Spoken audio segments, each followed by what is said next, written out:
Hi guys, Christina McNair here, the relationship facilitator with Fresh Start Relationship Coaching, also referred to as FSR Coaching LLC. Thank you for joining us again today for another episode of Fresh Talk with Fresh Start. Before I go into the question of the day or the situation of the day, I would like to remind you all to go on over to the website that you see listed below, www.fsrcoaching.com. Again, that's www.fsrcoaching.com. You go there, check out our website, but before you leave, make sure you book a session, a one-on-one relationship coaching session with yours truly, Christina McNair, the relationship facilitator. All right, let's jump right into today's topic. Now, although I'm carrying an excited energy with me today, I'm not excited about having to address this issue today because unfortunately, it is a common occurrence in many different households, many relationships, or many marriages.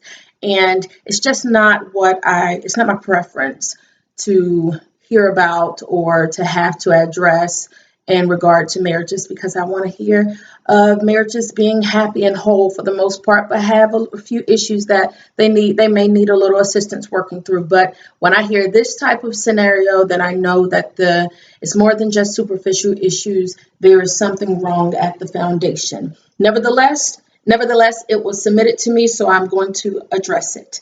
Okay, and so the question is, how do you tell your significant other of 14 years that you just don't love them anymore? I mean, every day is living a lie and I'm miserable. I only stay because of my kids. She goes on to say, we have no real communication, no real friendship, nothing in common, and he'd rather play games on his phones than talk with me. Although we share 4 kids together, he doesn't have relationship with them either. Your word choice, either, really stood out to me, but I'll get to that. She closes by saying, I lost myself chasing hopes and dreams that it changed, but it never did. Again, I reiterate, this is really unfortunate to hear, but unfortunately is very common in many households and many marriages. So I will start off by posing a few questions. Of course, I don't have access to the answers of these questions, but just for the sake of full disclosure, I want to say that when I read your question and your situation, certain questions came to mind, which are or were, how long have you been miserable? What do you feel has caused your misery? And what have you done to change your situation other than chasing hopes and dreams that it change? What have you done and what has your husband done to actually put into action different things, to put into action different actions to bring about different results? I hope that it's been more than just chasing hopes and dreams, but unfortunately, if it hasn't been more than that, you're not alone. So many of us have issue or take issue. I don't want to say complain because that could sound negative, and I really am not minimizing your situation in any way at all. But so many of us complain or take issue with certain things in our relationships, certain dislikes in our relationships. But we've done nothing. When we really get to the root of it, we've done nothing to change that situation other than complain or other than praying or other than sitting and waiting and hoping and wishing that something's going to change. Well, that's not reality. The only way a relationship will change is if the people involved in it do so as well. That's what moves a relationship, the people involved in it. So going forward without the answers to these questions, obviously, what I would state is that sociology would term the type of scenario in which you are in as an empty shell marriage, meaning on the outside, a shell can be very pretty and promising, but when you open it up, you can sometimes find that there's nothing in it. So it's just an empty shell, only appearing to be one thing, but on the inside being something completely different. So from the start of a marriage, hopefully from the start of a marriage, on the inside of your shell, you have respect and high regard and love and consideration. for one another, and compassion and passion for one another. And that's a really big one that oftentimes marriages are lacking. You love someone, but you feel you don't like them. So to hopefully, for starters, your marriage is beginning with those things inside of the shell.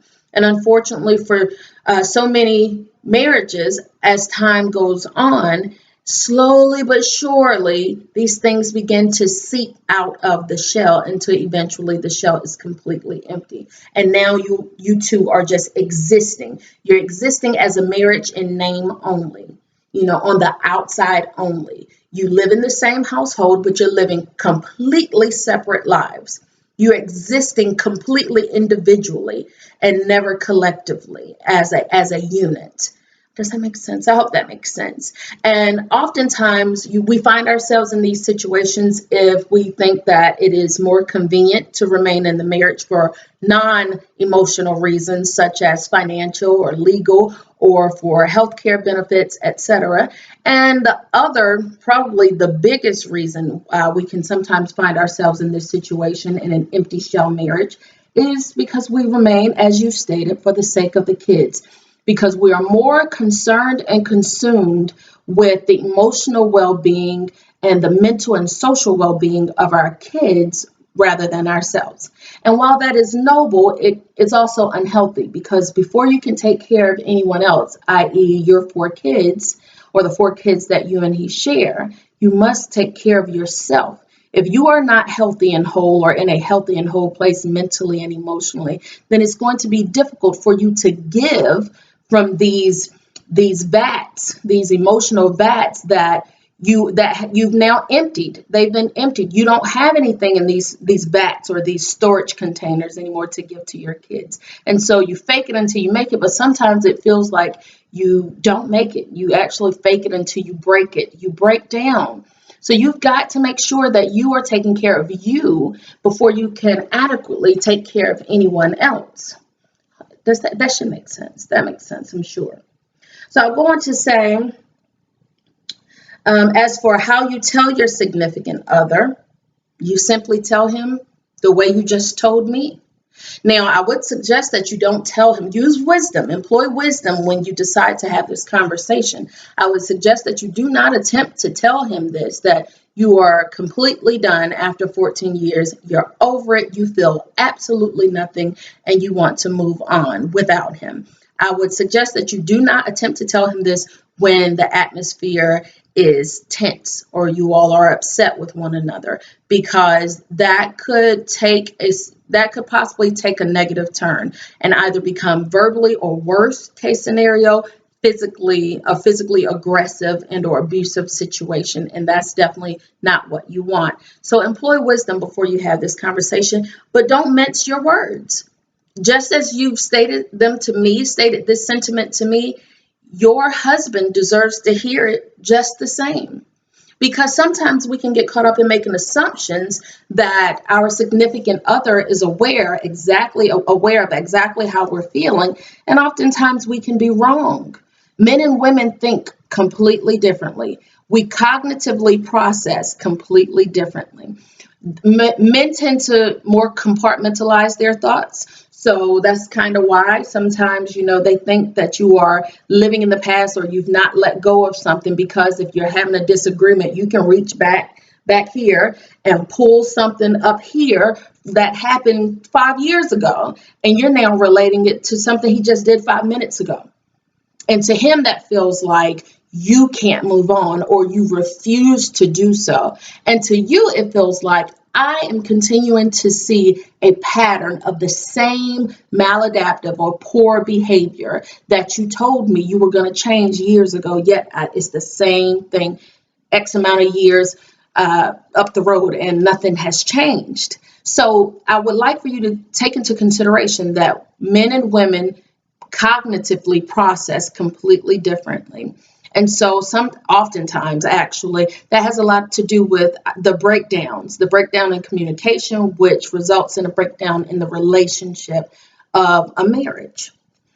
And so please tell him, be honest, afford him the opportunity to decide how he wants to move forward from here. I would also suggest don't put empty words out there. Don't put these words out there until you absolutely mean them. And be prepared for the worst case scenario. Be prepared for him to respond in a way that may catch you off guard. Try to prep yourself for that. Because if you communicate this to him and he responds with, I was thinking the same thing, I've been over this. Oh, that's going to affect you emotionally. It's one thing when we feel like we're over a relationship. It's something completely different for us to have to deal with when we realize that the significant other was just as over us or the situation or relationship. Be real with yourself. That's something different or differently or tough sometimes to deal with or contend with. Okay, so make sure that your words are confident and true. Make sure that you are ready to deliver this message. And you owe it to him, and he owes it to you to tell you the truth or to truthfully respond. And you both owe it to the kids to be your best selves and to present a healthy and positive environment for them, nurturing environment for them to grow up in. Now, I'll revisit when you said the 4 kids that you all share, he doesn't have relationship with them either. Well, you using the word either communicates to me that although you all are together, you don't feel like he's in relationship with you. So then my question becomes, how long have you felt this way? And why have you continued to stay? 14 years is a long time. Why are you just now at a point where you're reaching out to decide how you can walk away from this thing? Have you all tried counseling? Have you spoken with a third party to see, are you in a healthy and whole place as an individual? Are you requiring something of him that you're not even giving? There are many different questions that I could ask. And, it's only but so deep that I could go into only so deep that I can go with my response to you, because I don't know you all's life story. I don't know your relationship story. And I want to be careful not to overgeneralize my response. But I would recommend that you reach out to me. I would recommend that you go online, go to my website, www.fsrcoaching.com, and at least schedule a free consultation. That may be all you need, is the free consultation. And I'm willing to sow that seed into your life if it will cause your situation to change for the better and not result in divorce or even separation. It is my goal, it's my dream, my purpose, and my aspiration to help marriages to become healthier and more whole and stronger, more stable, so that they stand a greater chance of being there forever ever after. I think that's a Disney movie, excuse me. But yeah, I want the happily ever after. And the happily ever after doesn't mean every single moment feels happy.